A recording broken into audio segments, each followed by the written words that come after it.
The Legend of Sleepy Hollow by Washington Irving. Found among the papers of the late Diedrich Knickerbocker. A pleasing land of drowsy head it was, of dreams that wave before the half-shut eye, and of gay castles in the clouds that pass, forever flushing round a summer sky, castle of indolence. In the bosom of one of those spacious coves which indent the eastern shore of the Hudson, at that broad expansion of the river denominated by the ancient Dutch navigators the Tappan Zee, and where they always prudently shortened sail and implored the protection of St. Nicholas when they crossed, there lies a small market town or rural port, which by some is called Greensburg, but which is more generally and properly known by the name of Tarrytown. This name was given, we are told, in the former days, by the good housewives of the adjacent country, from the inveterate propensity of their husbands to linger about the village tavern on market days. Be that as it may, I do not vouch for the fact, but merely advert to it, for the sake of being precise and authentic. Not far from this village, perhaps about 2 miles, there is a little valley or rather lap of land among high hills, which is one of the quietest places in the whole world. A small brook glides through it, with just murmur enough to lull one to repose, and the occasional whistle of a quail or tapping of a woodpecker is almost the only sound that ever breaks in upon the uniform tranquillity. I recollect that, when a stripling, my first exploit in squirrel shooting was in a grove of tall walnut trees that shades one side of the valley. I had wandered into it at noontime, when all nature is peculiarly quiet, and was startled by the roar of my own gun as it broke the Sabbath stillness around and was prolonged and reverberated by the angry echoes.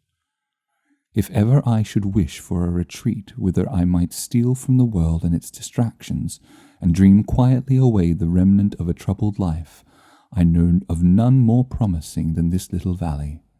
From the listless repose of the place, and the peculiar character of its inhabitants, who are descendants from the original Dutch settlers, this sequestered glen has long been known by the name of Sleepy Hollow, and its rustic lads are called the Sleepy Hollow Boys throughout all the neighbouring country.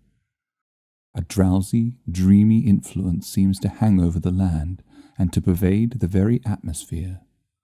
Some say that the place was bewitched by a high German doctor during the early days of the settlement, others that an old Indian chief, the prophet or wizard of his tribe, held his powwows there before the country was discovered by Master Hendrik Hudson. Certain it is, the place still continues under the sway of some witching power that holds a spell over the minds of the good people, causing them to walk in a continual reverie. They are given to all kinds of marvellous beliefs, are subject to trances and visions, and frequently see strange sights and hear music and voices in the air. The whole neighbourhood abounds with local tales, haunted spots, and twilight superstitions. Stars shoot and meteors glare oftener across the valley than in any other part of the country, and the nightmare, with her ninefold, seems to make it the favourite scene of her gambols. The dominant spirit, however, that haunts this enchanted region, and seems to be commander-in-chief of all the powers of the air, is the apparition of a figure on horseback, without a head. It is said by some to be the ghost of a Hessian trooper, whose head had been carried away by a cannonball in some nameless battle during the Revolutionary War, and who is ever and anon seen by the country folk hurrying along in the gloom of night, as if on the wings of the wind. His haunts are not confined to the valley, but extend at times to the adjacent roads, and especially to the vicinity of a church at no great distance. Indeed, certain of the most authentic historians of those parts, who have been careful in collecting and collating the floating facts concerning this spectre, allege that the body of the trooper, having been buried in the churchyard, the ghost rides forth to the scene of battle in nightly quest of his head, and that the rushing speed with which he sometimes passes along the hollow, like a midnight blast, is owing to his being belated and in a hurry to get back to the churchyard before daybreak. Such is the general purport of this legendary superstition, which has furnished materials for many a wild story in that region of shadows, and the spectre is known at all the country firesides by the name of the Headless Horseman of Sleepy Hollow. It is remarkable that the visionary propensity I have mentioned is not confined to the native inhabitants of the valley, but is unconsciously imbibed by everyone who resides there for a time. However wide awake they may have been before they entered that sleepy region, they are sure, in a little time, to inhale the witching influence of the air and begin to grow imaginative, to dream dreams and see apparitions. I mention this peaceful spot with all possible laud, for it is in such little retired Dutch valleys, found here and there embossed in the great state of New York, that population, manners, and customs remain fixed, while the great torrent of migration and improvement, which is making such incessant changes in other parts of this restless country, sweeps by them unobserved. They are like those little nooks of still water, which border a rapid stream, where we may see the straw and bubble riding quietly at anchor, or slowly revolving in their mimic harbour, undisturbed by the rush of the passing current. Though many years have elapsed since I trod the drowsy shades of Sleepy Hollow, yet I question whether I should not still find the same trees and the same families vegetating in its sheltered bosom. In this byplace of nature there abode, in a remote period of American history, that is to say, some 30 years since, a worthy wight of the name of Ichabod Crane, who sojourned, or, as he expressed it, tarried, in Sleepy Hollow, for the purpose of instructing the children of the vicinity. He was a native of Connecticut, a state which supplies the Union with pioneers for the mind as well as for the forest, and sends forth yearly its legions of frontier woodmen and country schoolmasters. The cognomen of Crane was not inapplicable to his person. He was tall, but exceedingly lank, with narrow shoulders, long arms and legs, hands that dangle a mile out of his sleeves, feet that might have served for shovels, and his whole frame most loosely hung together. His head was small and flat at top, with huge ears, large green glassy eyes, and a long snipe nose, so that it looked like a weathercock perched upon his spindle neck to tell him which way the wind blew. To see him striding along the profile of a hill on a windy day, with his clothes bagging and fluttering about him, one might have mistaken him for the genius of famine descending upon the earth, or some scarecrow eloped from a cornfield. His schoolhouse was a low building of one large room, rudely constructed of logs, the windows partly glazed and partly patched with leaves of old copybooks. It was most ingeniously secured at vacant hours by a withe twisted in the handle of the door, and stakes set against the window shutters, so that though a thief might get in with perfect ease, he would find some embarrassment in getting out, an idea most probably borrowed by the architect Joost van Houten from the mystery of an eelpot. The schoolhouse stood in rather a lonely but pleasant situation, just at the foot of a woody hill, with a brook running close by and a formidable birch tree growing at one end of it. From hence the low murmur of his pupils' voices, conning over their lessons, might be heard in a drowsy summer's day like the hum of a beehive, interrupted now and then by the authoritative voice of the master in the tone of menace or command, or, peradventure, by the appalling sound of the birch as he urged some tardy loiterer along the flowery path of knowledge. Truth to say, he was a conscientious man, and ever bore in mind the golden maxim, "Spare the rod and spoil the child." Ichabod Crane's scholars certainly were not spoiled. I would not have it imagined, however, that he was one of those cruel potentates of the school who joy in the smart of their subjects. On the contrary, he administered justice with discrimination rather than severity, taking the burden off the backs of the weak and laying it on those of the strong. Your mere puny stripling that winced at the least flourish of the rod was passed by with indulgence, but the claims of justice were satisfied by inflicting a double portion on some little tough, wrong-headed, broad-skirted Dutch urchin who sulked and swelled and grew dogged and sullen beneath the birch. All this he called doing his duty by their parents, and he never inflicted a chastisement without following it by the assurance, so consolatory to the smarting urchin, that he would remember it and thank him for it the longest day he had to live. When school hours were over, he was even the companion and playmate of the larger boys, and on holiday afternoons he would convoy some of the smaller ones home, who happened to have pretty sisters or good housewives for mothers, noted for the comforts of the cupboard. Indeed, it behooved him to keep on good terms with his pupils.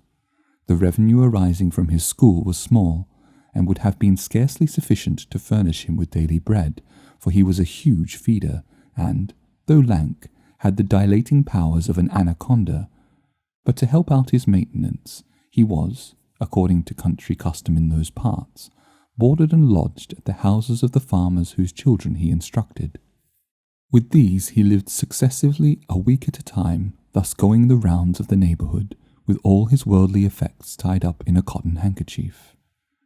That all this might not be too onerous on the purses of his rustic patrons, who are apt to consider the costs of schooling a grievous burden, and schoolmasters as mere drones, he had various ways of rendering himself both useful and agreeable. He assisted the farmers occasionally in the lighter labours of their farms, helped to make hay, mended the fences, took the horses to water, drove the cows from the pasture, and cut wood for the winter fire. He laid aside, too, all the dominant dignity and absolute sway with which he lauded it in his little empire, the school, and became wonderfully gentle and ingratiating. He found favour in the eyes of the mothers by petting the children, particularly the youngest, and like the lion bold, which whilom so magnanimously the lamb did hold, he would sit with the child on one knee and rock a cradle with his foot for whole hours together. In addition to his other vocations, he was the singing master of the neighbourhood, and picked up many bright shillings by instructing the young folks in psalmody. It was a matter of no little vanity to him on Sundays to take his station in front of the church gallery with a band of chosen singers, where, in his own mind, he completely carried away the palm from the parson. Certain it is, his voice resounded far above all the rest of the congregation, and there are peculiar quavers still to be heard in that church, and which may even be heard half a mile off, quite to the opposite side of the mill pond, on a still Sunday morning, which are said to be legitimately descended from the nose of Ichabod Crane.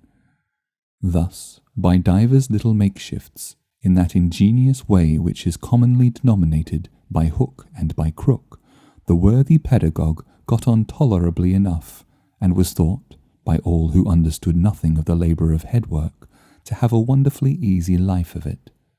The schoolmaster is generally a man of some importance in the female circle of a rural neighbourhood, being considered a kind of idle, gentlemanlike personage of vastly superior taste and accomplishments to the rough country swains, and, indeed, inferior in learning only to the parson.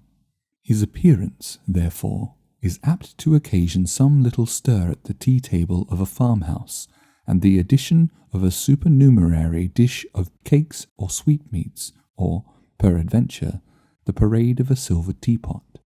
Our man of letters, therefore, was peculiarly happy in the smiles of all the country damsels.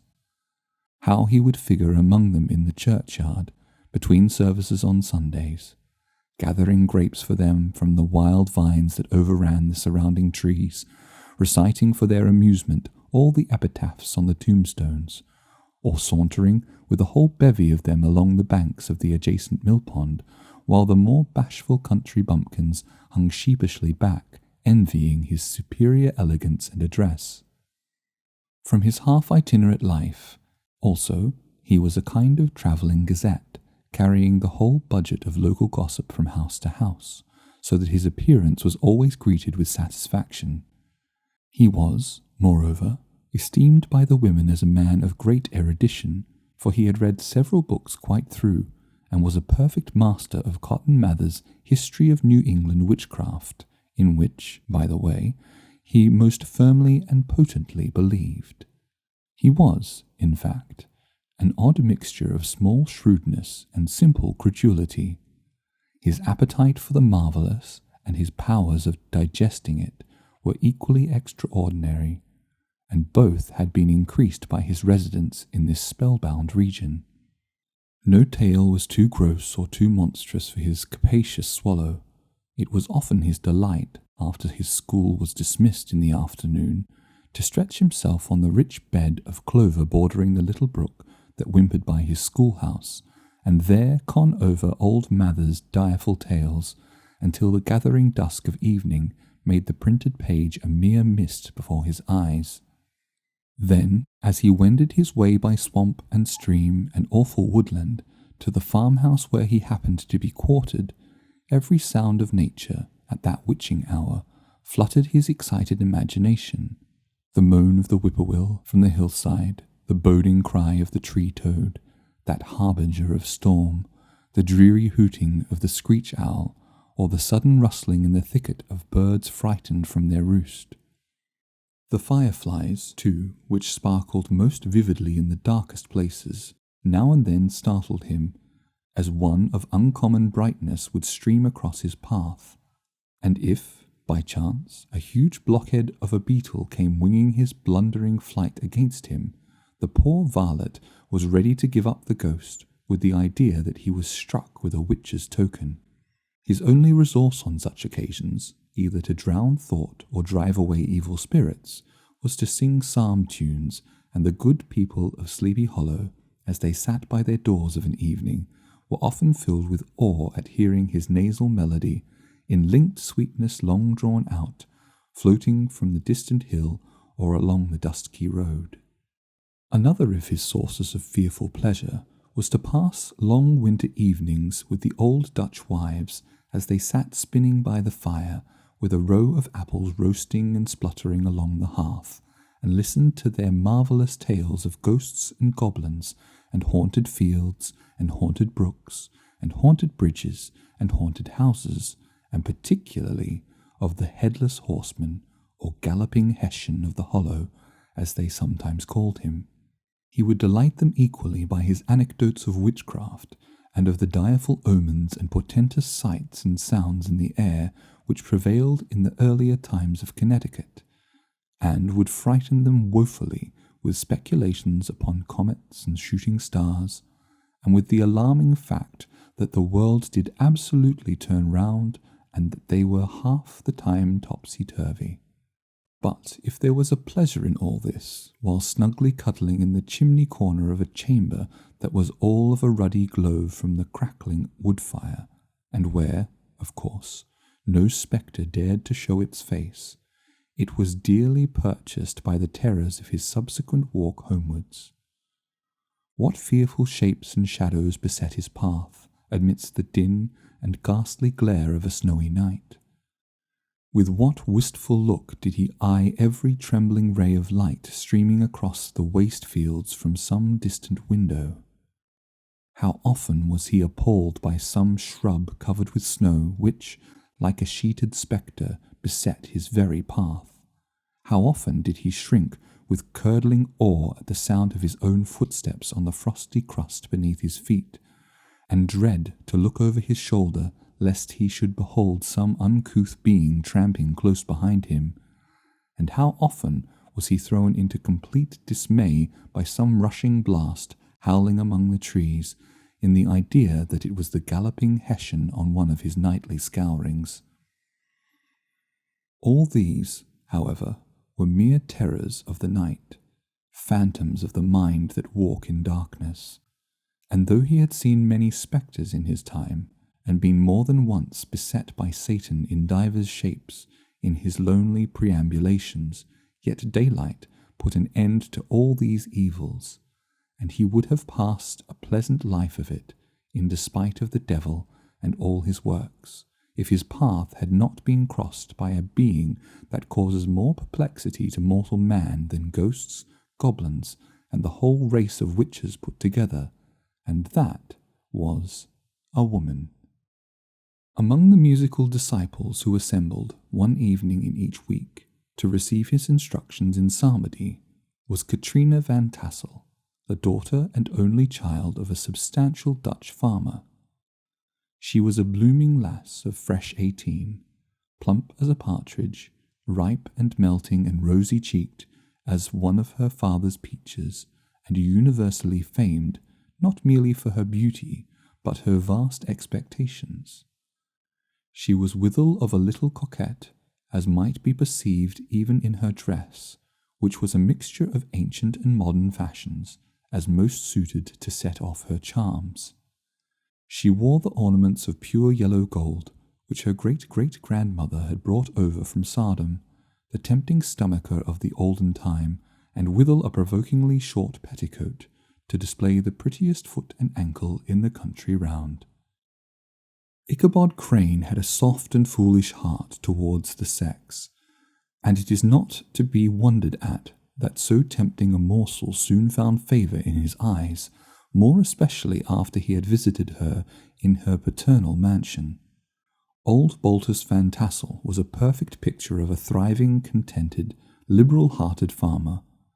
He seldom, it is true, sent either his eyes or his thoughts beyond the boundaries of his own farm, but within those everything was snug, happy, and well-conditioned.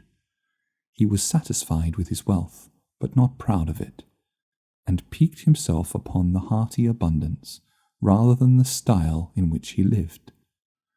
His stronghold was situated on the banks of the Hudson, in one of those green, sheltered, fertile nooks in which the Dutch farmers are so fond of nestling.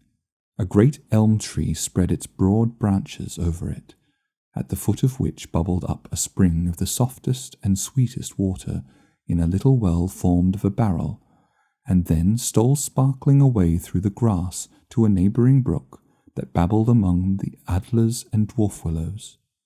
Hard by the farmhouse was a vast barn that might have served for a church, every window and crevice of which seemed bursting forth with the treasures of the farm. The flail was busily resounding within it from morning to night.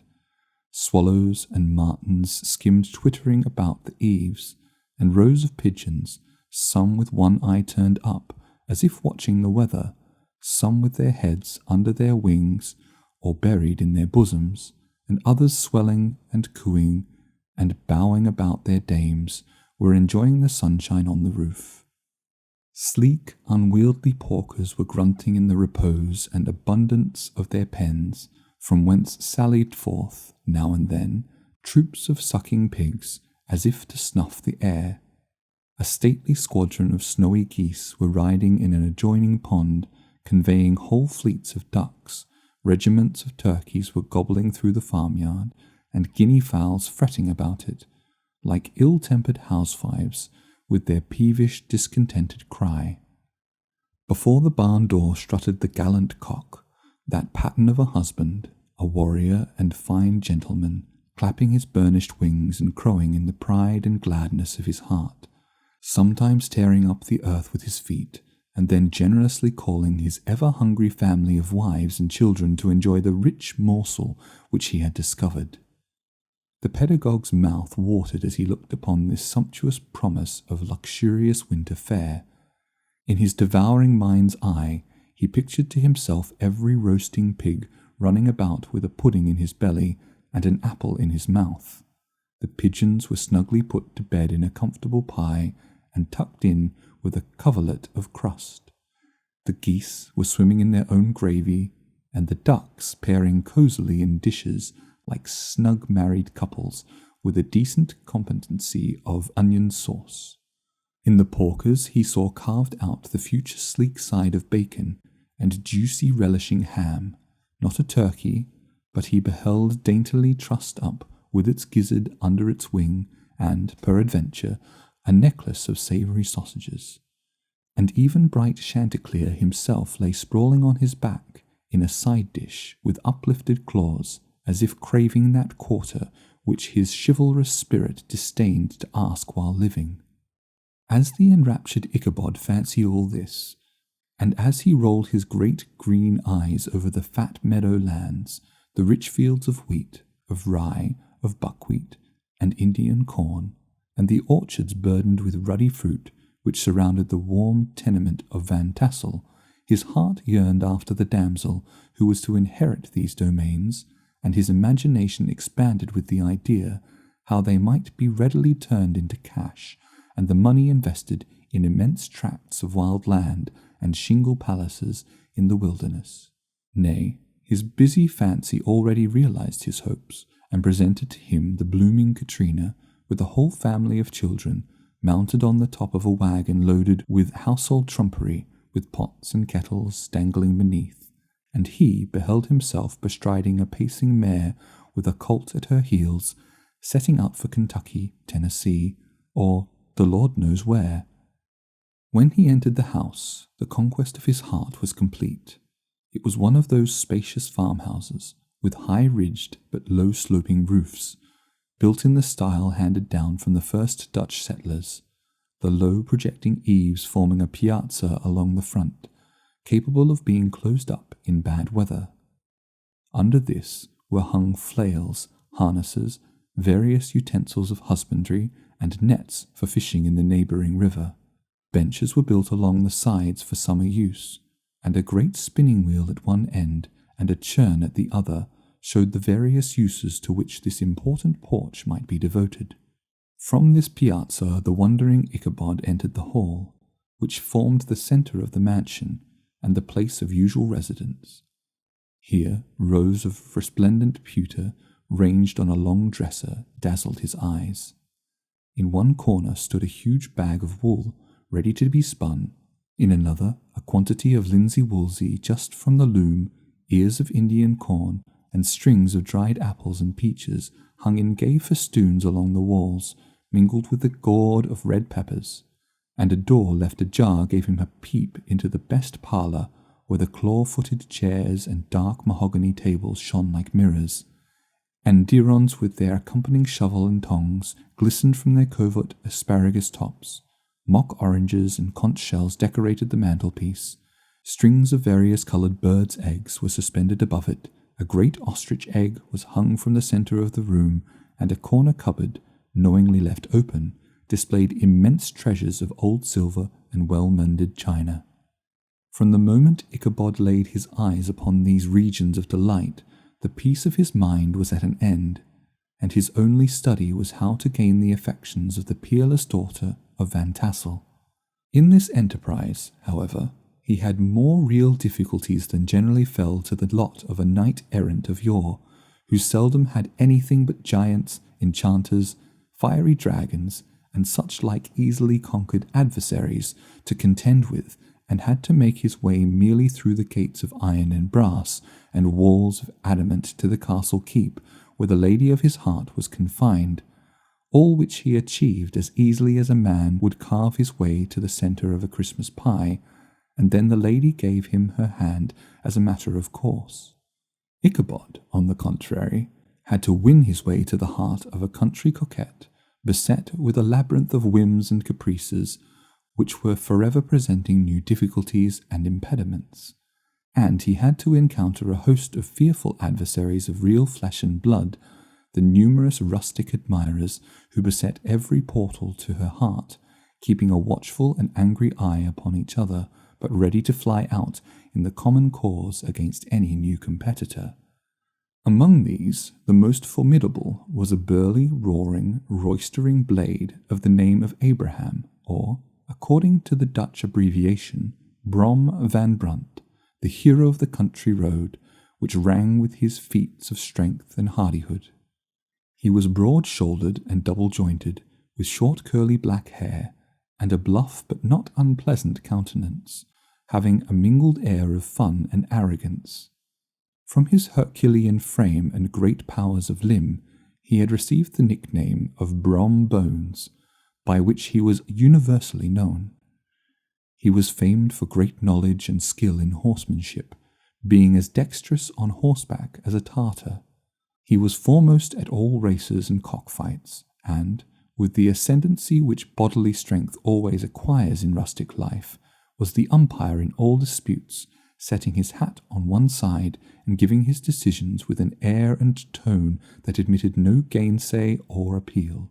He was always ready for either a fight or a frolic, but had more mischief than ill will in his composition, and with all his overbearing roughness, there was a strong dash of waggish good humour at bottom.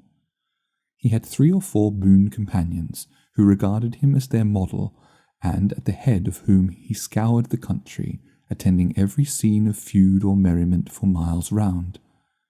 In cold weather he was distinguished by a fur cap, surmounted with a flaunting fox's tail, and when the folks at a country gathering described this well-known crest at a distance, whisking about among a squad of hard riders, they always stood by for a squall. Sometimes his crew would be heard dashing past the farmhouses at midnight, with a whoop and a halloo like a troop of Don Cossacks, and the old dames, startled out of their sleep, would listen for a moment till the hurry-scurry had clattered by, and then exclaim, "Aye, there goes Brom Bones and his gang." The neighbours looked upon him with a mixture of awe, admiration, and goodwill, and, when any madcap prank or rustic brawl occurred in the vicinity, always shook their heads and warranted Brom Bones was at the bottom of it. This rantipole hero had for some time singled out the blooming Katrina for the object of his uncouth gallantries, and though his amorous toyings were something like the gentle caresses and endearments of a bear, yet it was whispered that she did not altogether discourage his hopes. Certain it is his advances were signals for rival candidates to retire, who felt no inclination to cross a lion in his amours, insomuch that when his horse was seen tied to Van Tassel's paling on a Sunday night, a sure sign that his master was courting, or, as it is termed, sparking, within, all other suitors passed by in despair and carried the war into other quarters. Such was the formidable rival with whom Ichabod Crane had to contend, and, considering all things, a stouter man than he would have shrunk from the competition, and a wiser man would have despaired. He had, however, a happy mixture of pliability and perseverance in his nature. He was in form and spirit like a supple jack, yielding but tough. Though he bent, he never broke, and though he bowed beneath the slightest pressure, yet, the moment it was away, jerk, he was as erect and carried his head as high as ever.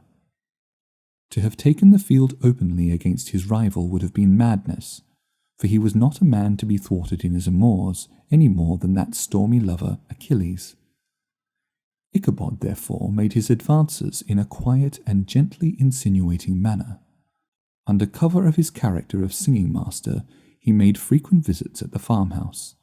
Not that he had anything to apprehend from the meddlesome interference of parents, which is so often a stumbling block in the path of lovers.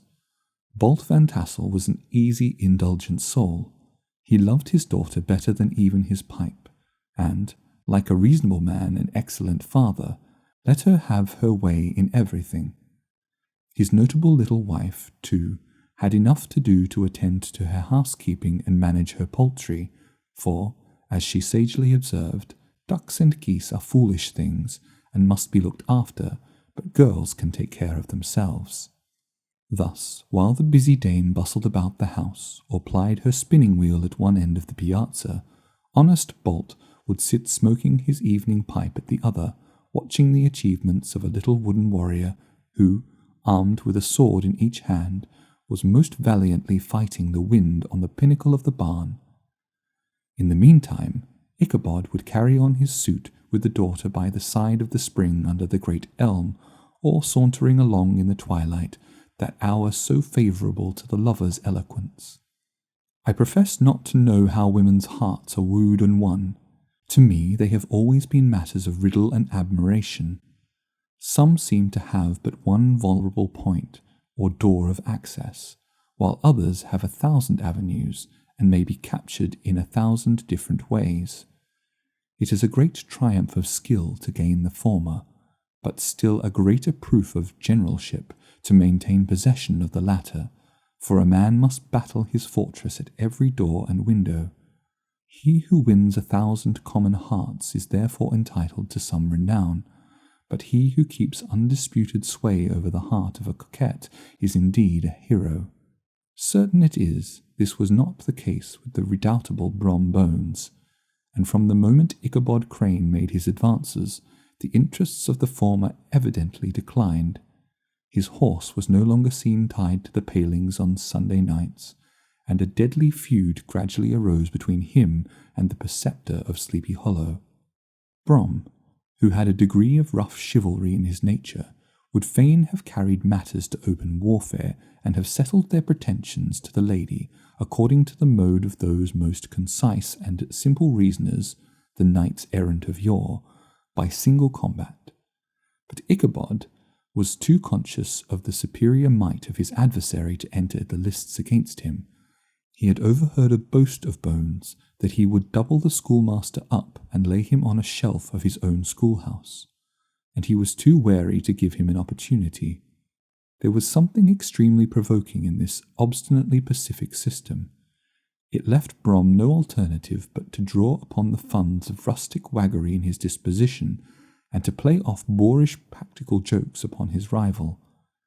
Ichabod became the object of whimsical persecution to Bones and his gang of rough riders. They harried his hitherto peaceful domains, smoked out his singing school by stopping up the chimney, broke into the schoolhouse at night, in spite of its formidable fastenings of withe and window stakes, and turned everything topsy-turvy, so that the poor schoolmaster began to think all the witches in the country held their meetings there. But what was still more annoying, Brom took all opportunities of turning him into ridicule in the presence of his mistress, and had a scoundrel dog whom he taught to whine in the most ludicrous manner, and introduced as a rival of Ichabod's, to instruct her in psalmody. In this way matters went on for some time, without producing any material effect on the relative situations of the contending powers. On a fine autumnal afternoon, Ichabod, in pensive mood, sat enthroned on the lofty stool from whence he usually watched all the concerns of his little literary realm. In his hand he swayed a ferule, that sceptre of despotic power. The birch of justice reposed on 3 nails behind the throne, a constant terror to evildoers, while on the desk before him might be seen sundry contraband articles and prohibited weapons detected upon the persons of idle urchins, such as half-munched apples, pop-guns, whirligigs, fly-cages, and whole legions of little rampant paper gamecocks.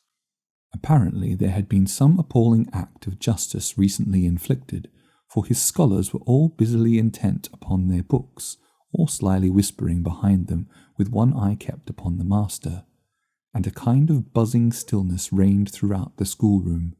It was suddenly interrupted by the appearance of a negro in tow-cloth jacket and trousers, a round-crowned fragment of a hat, like the cap of Mercury, and mounted on the back of a ragged, wild, half-broken colt, which he managed with a rope by way of halter. He came clattering up to the school door with an invitation to Ichabod to attend a merrymaking or quilting frolic to be held that evening at Mynheer Van Tassel's. And having delivered his message with that air of importance and effort at fine language which a negro is apt to display on petty embassies of the kind, he dashed over the brook and was seen scampering away up the hollow, full of importance and hurry of his mission. All was now bustle and hubbub in the late quiet schoolroom. The scholars were hurried through their lessons without stopping at trifles. Those who were nimble skipped over half with impunity, and those who were tardy had a smart application now and then in the rear to quicken their speed or help them over a tall word. Books were flung aside without being put away on the shelves. Inkstands were overturned, benches thrown down, and the whole school was turned loose an hour before the usual time, bursting forth like a legion of young imps, yelping and racketing about the green in joy at their early emancipation. The gallant Ichabod now spent at least an extra half-hour at his toilet, brushing and furbishing up his best and indeed only suit of rusty black, and arranging his locks by a bit of broken looking-glass that hung up in the schoolhouse. That he might make his appearance before his mistress in the true style of a cavalier, he borrowed a horse from the farmer with whom he was domiciliated, a choleric old Dutchman of the name of Hans van Ripper, and, thus gallantly mounted, issued forth like a knight-errant in quest of adventures. But it is meet I should, in the true spirit of romantic story, give some account of the looks and equipments of my hero and his steed. The animal he bestrode was a broken-down plough-horse that had outlived almost everything but its viciousness. He was gaunt and shagged, with a ewe neck, and a head like a hammer. His rusty mane and tail were tangled and knotted with burrs. One eye had lost its pupil, and was glaring and spectral, but the other had the gleam of a genuine devil in it. Still, he must have had fire and metal in his day, if we may judge from the name he bore of Gunpowder. He had, in fact, been a favourite steed of his master's, the choleric Van Ripper, who was a furious rider, and had infused, very probably, some of his own spirit into the animal, for old and broken down as he looked, there was more of the lurking devil in him than any young filly in the country. Ichabod was a suitable figure for such a steed. He rode with short stirrups, which brought his knees nearly to the pommel of the saddle, his sharp elbows stuck out like grasshoppers. He carried his whip perpendicularly in his hand, like a sceptre, and as his horse jogged on, the motion of his arms was not unlike the flapping of a pair of wings. A small wool hat rested on the top of his nose, for so his scanty strip of forehead might be called, and the skirts of his black coat fluttered out almost to the horse's tail. Such was the appearance of Ichabod and his steed as they shambled out of the gate of Hans van Ripper, and it was altogether such an apparition as is seldom to be met with in broad daylight. It was, as I have said, a fine autumnal day. The sky was clear and serene, and nature wore that rich and golden livery which we always associate with the idea of abundance. The forests had put on their sober brown and yellow, while some trees of the tenderer kind had been nipped by the frosts into brilliant dyes of orange, purple, and scarlet. Streaming files of wild ducks began to make their appearance high in the air. The bark of the squirrel might be heard from the groves of beech and hickory nuts, and the pensive whistle of the quail at intervals from the neighbouring stubble field. The small birds were taking their farewell banquets. In the fullness of their revelry, they fluttered, chirping and frolicking from bush to bush and tree to tree, capricious from the very profusion and variety around them. There was the honest cock-robin, the favourite game of the stripling sportsman, with its loud, querulous note, and the twittering blackbirds flying in the sable clouds, and the golden-winged woodpecker with his crimson crest, his broad black gorget and splendid plumage, and the cedar bird with its red-tipped wings and yellow-tipped tail and its little Montero cap of feathers, and the blue jay, that noisy coxcomb, in his gay light blue coat and white underclothes, screaming and chattering, nodding and bobbing and bowing, and pretending to be on good terms with every songster of the grove. As Ichabod jogged slowly on his way, his eye, ever open to every symptom of culinary abundance, ranged with delight over the treasures of jolly autumn. On all sides he beheld vast stores of apples, some hanging in oppressive opulence on the trees, some gathered into baskets and barrels for the market, others heaped up in rich piles for the cedar press. Farther on he beheld great fields of Indian corn, with its golden ears peeping from their leafy coverts and holding out the promise of cakes and hasty pudding, and the yellow pumpkins lying beneath them, turning up their fair round bellies to the sun and giving ample prospects of the most luxurious of pies. And anon he passed the fragrant buckwheat fields breathing the odour of the beehive, and as he beheld them, soft anticipation stole over his mind of dainty slapjacks, well buttered, and garnished with honey or treacle by the delicate little dimpled hand of Katrina Van Tassel. Thus feeding his mind with many sweet thoughts and sugared suppositions, he journeyed along the sides of a range of hills which looked out upon some of the goodliest scenes of the mighty Hudson. The sun gradually wheeled his broad disk down in the west. The wide bosom of the Tappan Zee lay motionless and glassy, excepting that here and there a gentle undulation waved and prolonged the blue shadow of the distant mountain. A few amber clouds floated in the sky, without a breath of air to move them.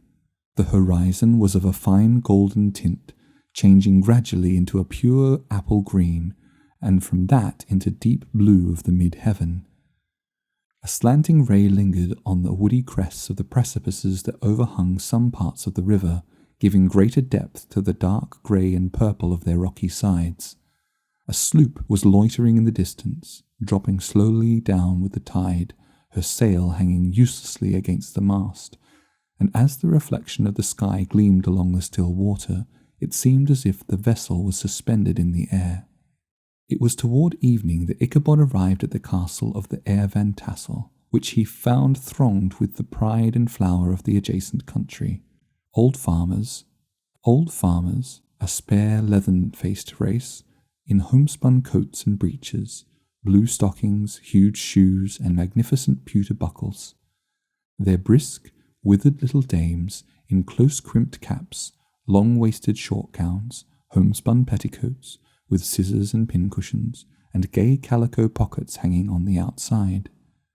Buxom lasses, almost as antiquated as their mothers, excepting where a straw hat, a fine ribbon, or perhaps a white frock gave symptoms of city innovation. The sons, in short, square-skirted coats, with rows of stupendous brass buttons, and their hair generally queued in the fashion of the times, especially if they could procure an eelskin for the purpose, it being esteemed throughout the country as a potent nourisher and strengthener of the hair. Brom Bones, however, was the hero of the scene, having come to the gathering on his favourite steed, Daredevil, a creature, like himself, full of mettle and mischief, and which no one but himself could manage. He was, in fact, noted for preferring vicious animals, given to all kinds of tricks which kept the rider in constant risk of his neck, for he held a tractable, well-broken horse as unworthy of a lad of spirit.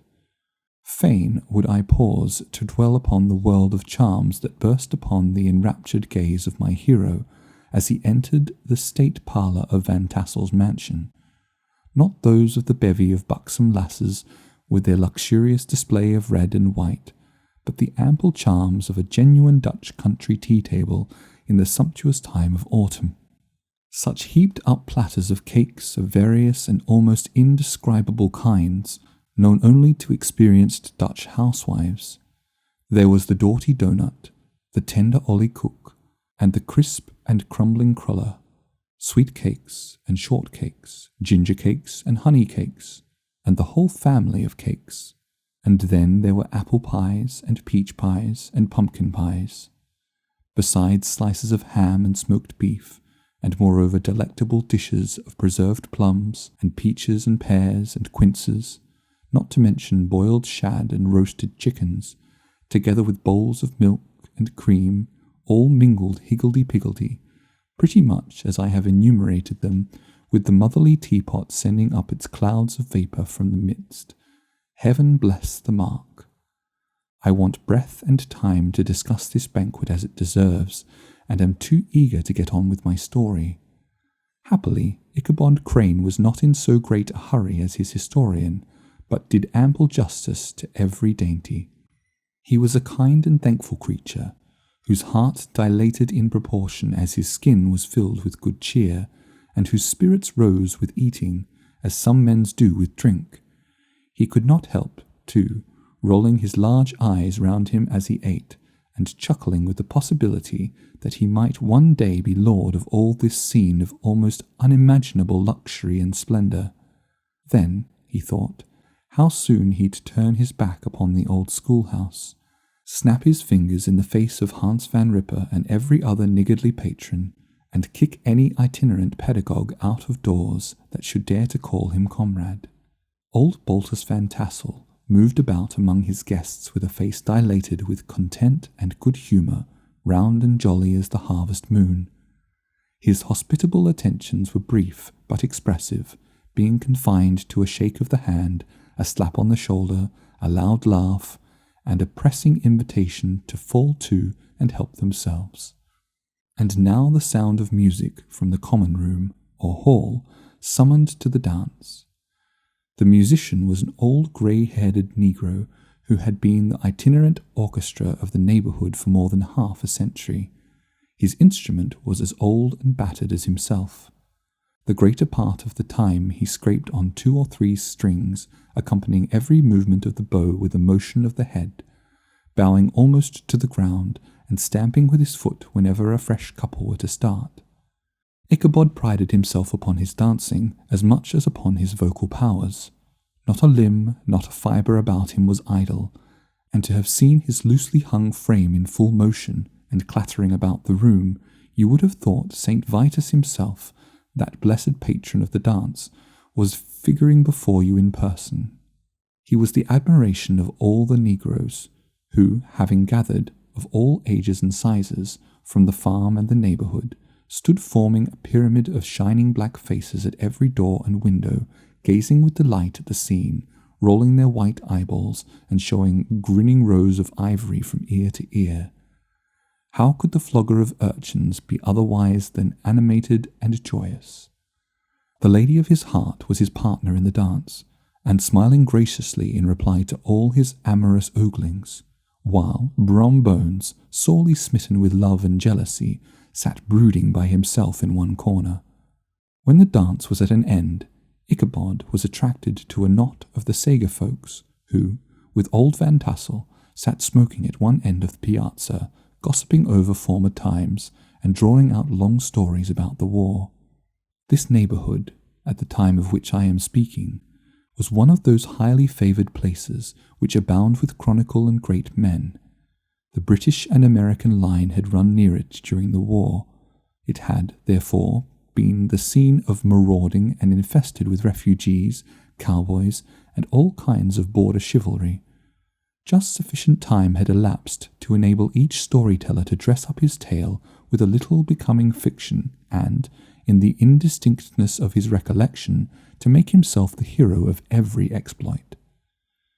There was the story of Doffu Martling, a large blue-bearded Dutchman, who had nearly taken a British frigate with an old iron 9-pounder from a mud breastwork, only that his gun burst at the 6th discharge.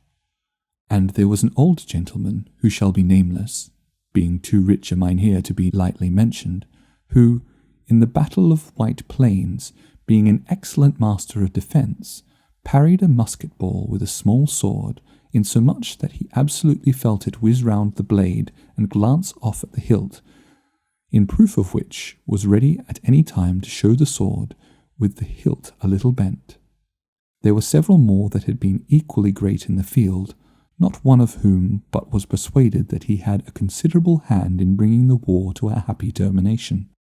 But all these were nothing to the tales of ghosts and apparitions that succeeded. The neighbourhood is rich in legendary treasures of the kind. Local tales and superstitions thrive best in these sheltered, long-settled retreats, but are trampled underfoot by the shifting throng that forms the population of most of our country places. Besides, there is no encouragement for ghosts in most of our villages, for they have scarcely had time to finish their first nap and turn themselves in their graves before their surviving friends have travelled away from the neighbourhood, so that when they turn out at night to walk their rounds, they have no acquaintance left to call upon.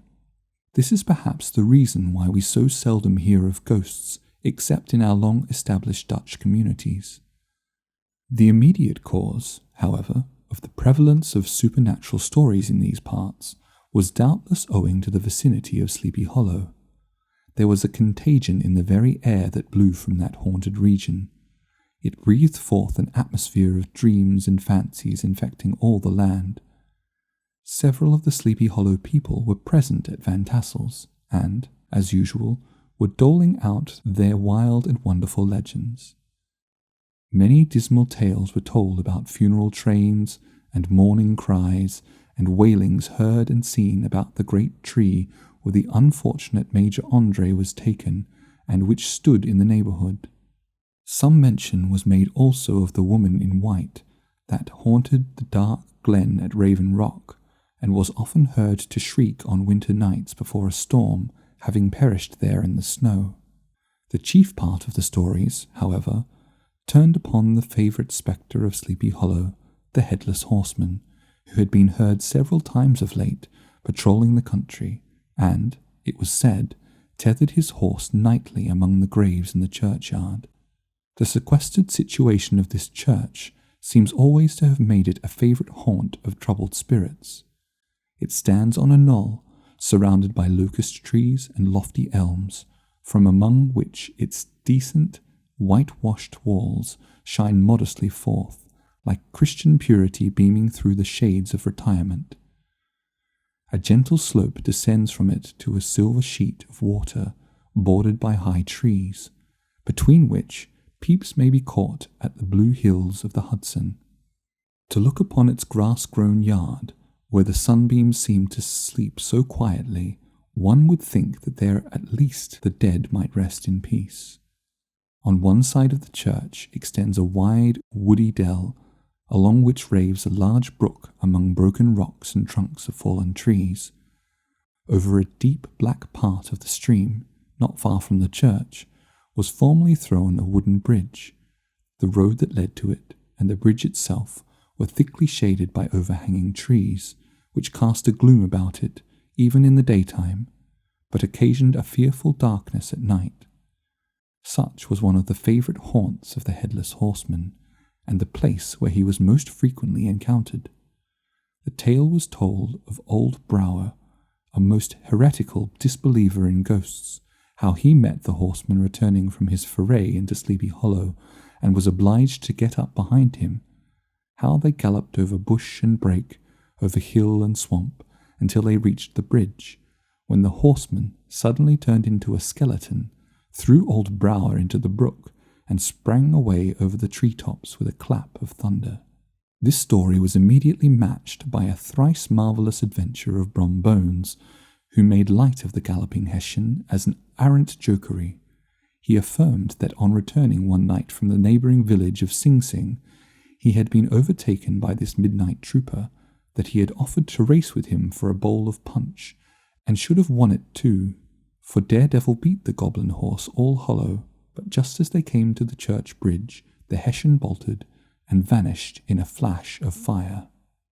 All these tales told in that drowsy undertone with which men talk in the dark, the countenances of the listeners only now and then receiving a casual gleam from the glare of a pipe, sank deep in the mind of Ichabod. He repaid them in kind with large extracts from his invaluable author, Cotton Mather, and added many marvellous events that had taken place in his native state of Connecticut, and fearful sights which he had seen in his nightly walks about Sleepy Hollow. The revel now gradually broke up. The old farmers gathered together their families in their wagons, and were heard for some time rattling along the hollow roads and over the distant hills. Some of the damsels mounted on pillions behind their favourite swains, and their light-hearted laughter, mingling with the clatter of hoofs, echoed along the silent woodlands, sounding fainter and fainter until they gradually died away, and the late scene of noise and frolic was all silent and deserted. Ichabod only lingered behind, according to the custom of country lovers, to have a tete-a-tete with the heiress, fully convinced that he was now on the high road to success. What passed at this interview I will not pretend to say, for in fact I do not know.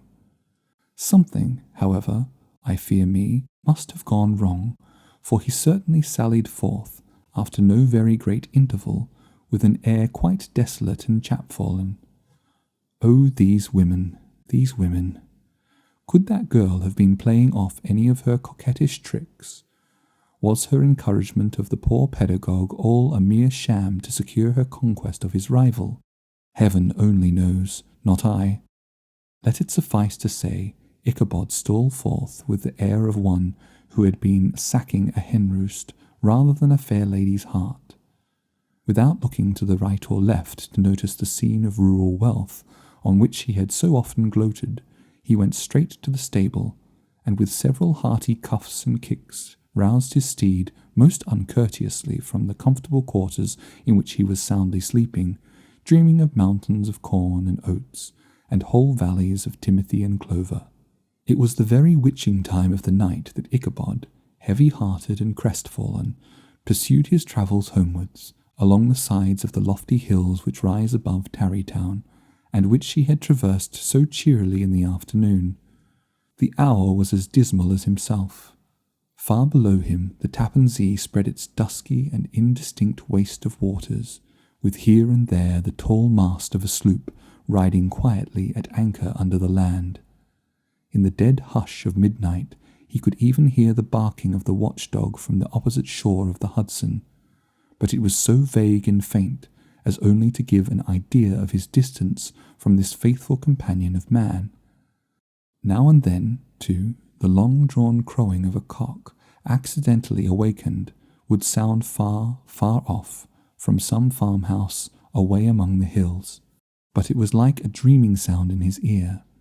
No signs of life occurred near him, but occasionally the melancholy chirp of a cricket, or perhaps the guttural twang of a bullfrog from a neighbouring marsh, as if sleeping uncomfortably and turning suddenly in his bed.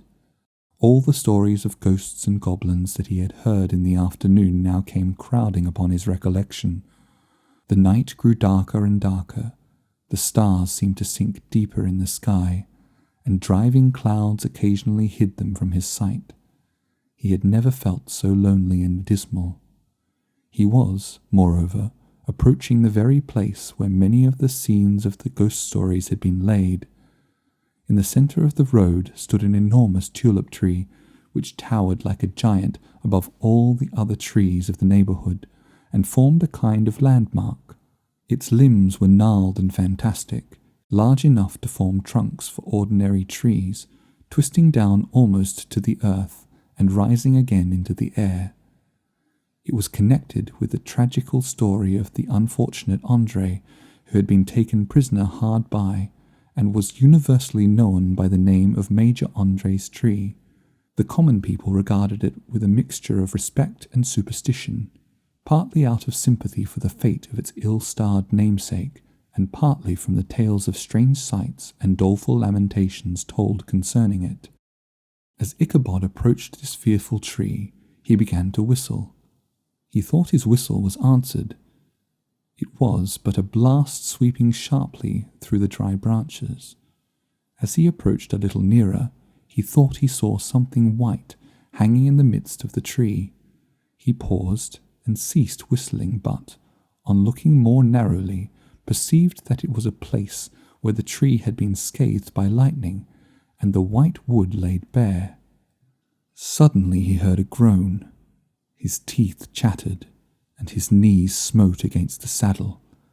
It was but the rubbing of one huge bough upon another as they were swayed about by the breeze. He passed the tree in safety, but new perils lay before him. About 200 yards from the tree, a small brook crossed the road and ran into the marshy and thickly wooded glen known by the name of Wiley's Swamp. A few rough logs, laid side by side, served for a bridge over this stream. On that side of the road where the brook entered the wood, a group of oaks and chestnuts, matted thick with wild grapevines, threw a cavernous gloom over it.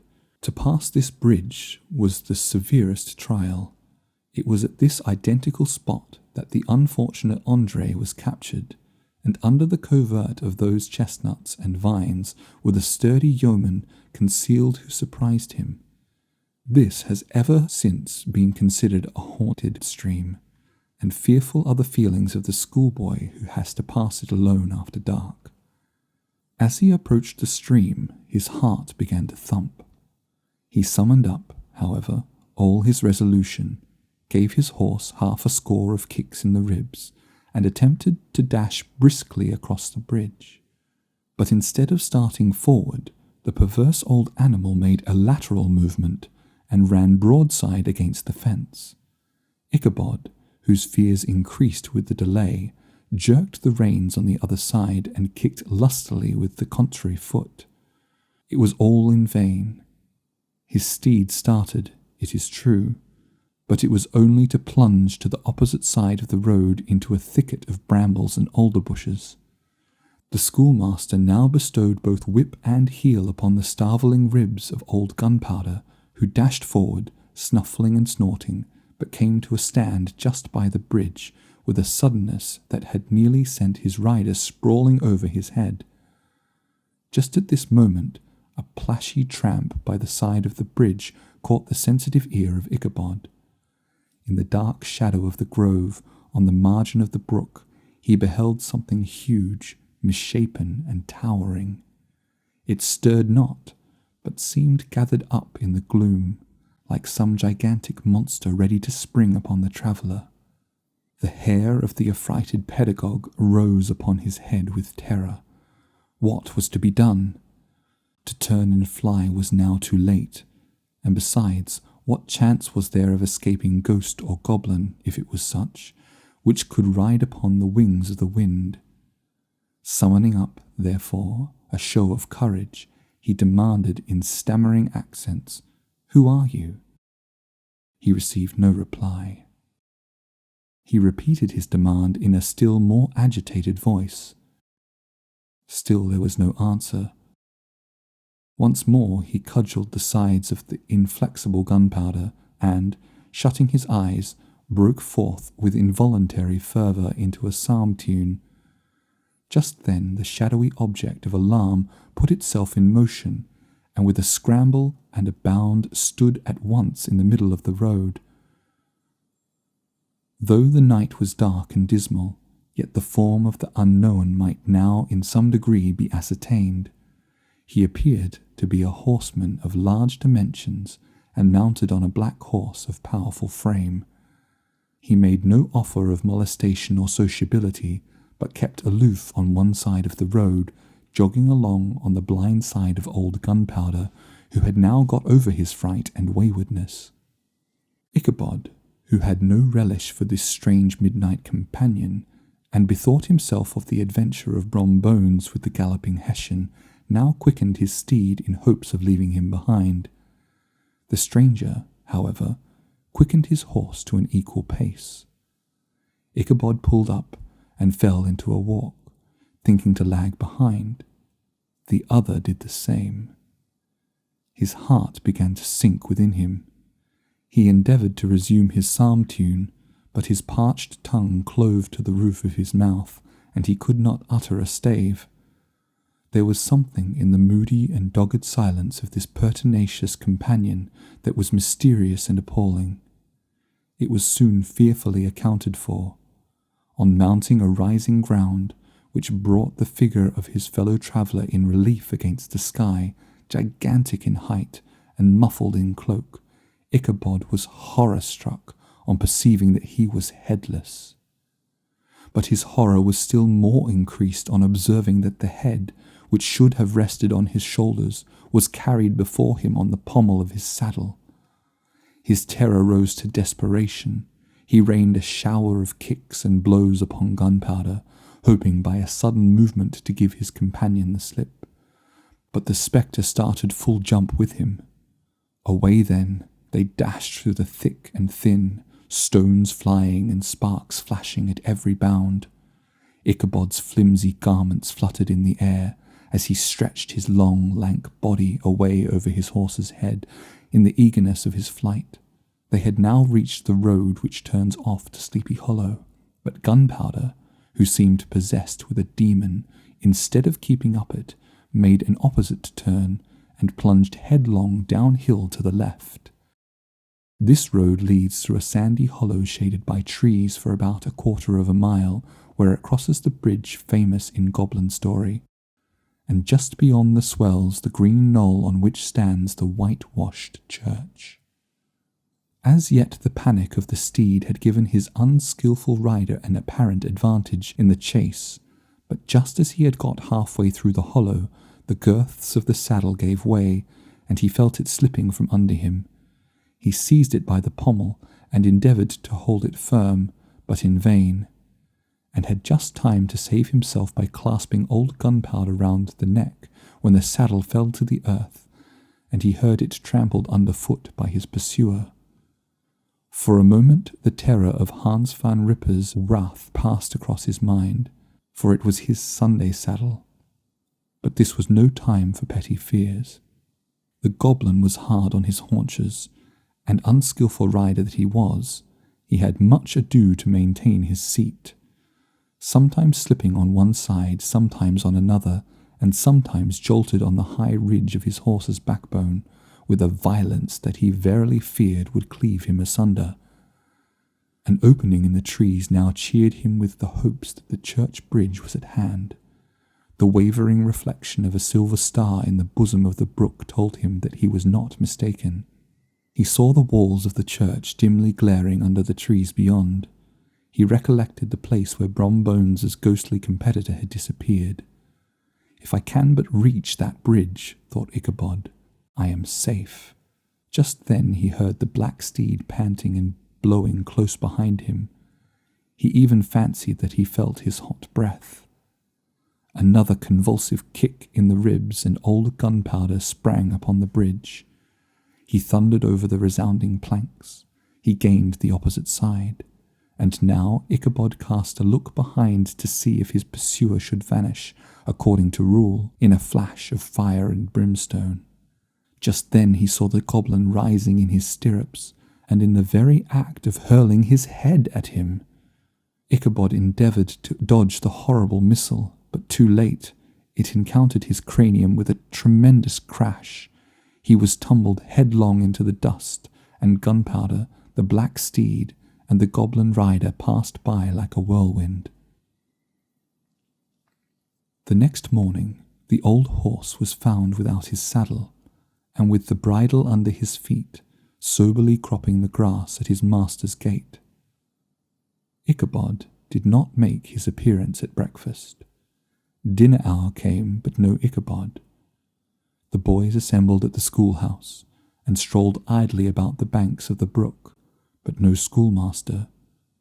Hans van Ripper now began to feel some uneasiness about the fate of poor Ichabod and his saddle. An inquiry was sent on foot, and after diligent investigation they came upon his traces.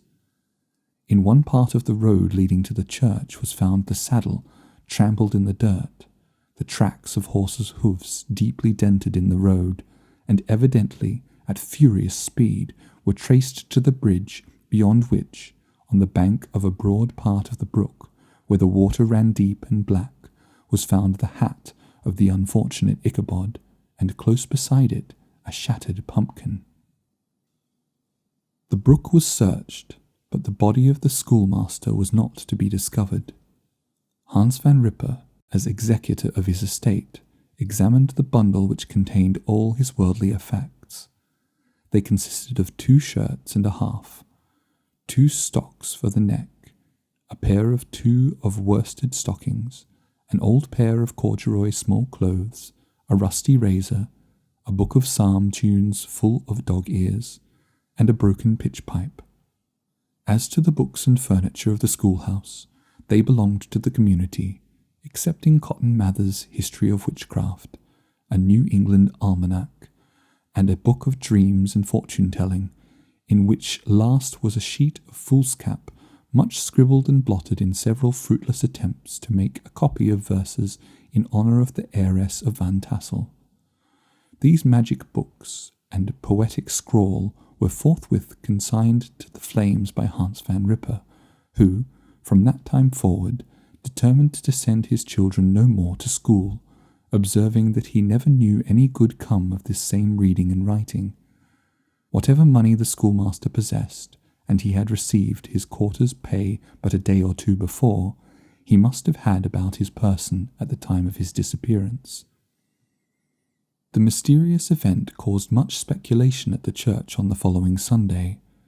Knots of gazers and gossips were collected in the churchyard, at the bridge, and at the spot where the hat and pumpkin had been found.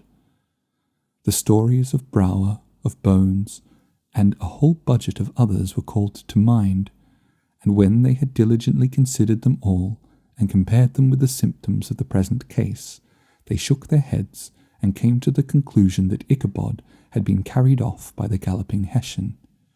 As he was a bachelor, and in nobody's debt, nobody troubled his head any more about him.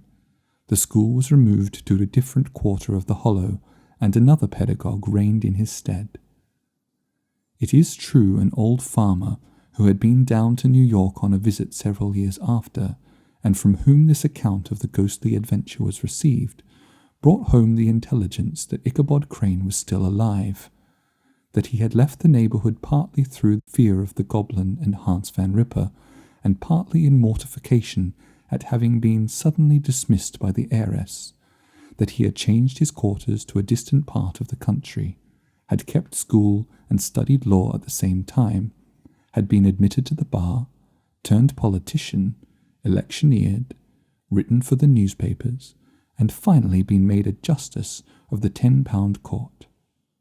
Brombones, too, who, shortly after his rival's disappearance, conducted the blooming Katrina in triumph to the altar, was observed to look exceedingly knowing whenever the story of Ichabod was related, and always burst into a hearty laugh at the mention of the pumpkin, which led some to suspect that he knew more about the matter than he chose to tell. The old country wives, however, who are the best judges of these matters, maintain to this day that Ichabod was spirited away by supernatural means, and it is a favourite story often told about the neighbourhood round the winter evening fire. The bridge became more than ever an object of superstitious awe, and that may be the reason why the road has been altered of late years, so as to approach the church by the border of the mill pond. The schoolhouse being deserted soon fell to decay, and was reported to be haunted by the ghost of the unfortunate pedagogue, and the ploughboy, loitering homeward of a still summer evening, has often fancied his voice at a distance, chanting a melancholy psalm tune among the tranquil solitudes of Sleepy Hollow. Postscript, found in the handwriting of Mr. Knickerbocker. The preceding tale is given almost in the precise words in which I heard it related at a corporation meeting at the ancient city of Manhattoes, at which were present many of its sagest and most illustrious burghers. The narrator was a pleasant, shabby, gentlemanly old fellow, in pepper and salt clothes, with a sadly humorous face, and one whom I strongly suspected of being poor. He made such efforts to be entertaining. When his story was concluded, there was much laughter and approbation, particularly from 2 or 3 deputy aldermen, who had been asleep the greater part of the time. There was, however, one tall, dry-looking old gentleman, with beetling eyebrows, who maintained a grave and rather severe face throughout, now and then folding his arms, inclining his head, and looking down upon the floor, as if turning a doubt over in his mind. He was one of your wary men, who never laugh but upon good grounds, when they have reason and law on their side. When the mirth of the rest of the company had subsided, and silence was restored, he leaned one arm on the elbow of his chair, and, sticking the other akimbo, demanded, with a slight but exceedingly sage motion of the head and contraction of the brow, what was the moral of the story, and what it went to prove. The storyteller, who was just putting a glass of wine to his lips as a refreshment after his toils, paused for a moment, looked at his inquirer with an air of infinite deference, and, lowering the glass slowly to the table, observed that the story was intended most logically to prove that there is no situation in life but has its advantages and pleasures, provided we will take a joke as we find it. That, therefore, he that runs races with goblin troopers is likely to have rough riding of it. Ergo, for a country schoolmaster to be refused the hand of a Dutch heiress is a certain step to high preferment in the state. The cautious old gentleman knit his brows tenfold closer after this explanation, being sorely puzzled by the ratiocination.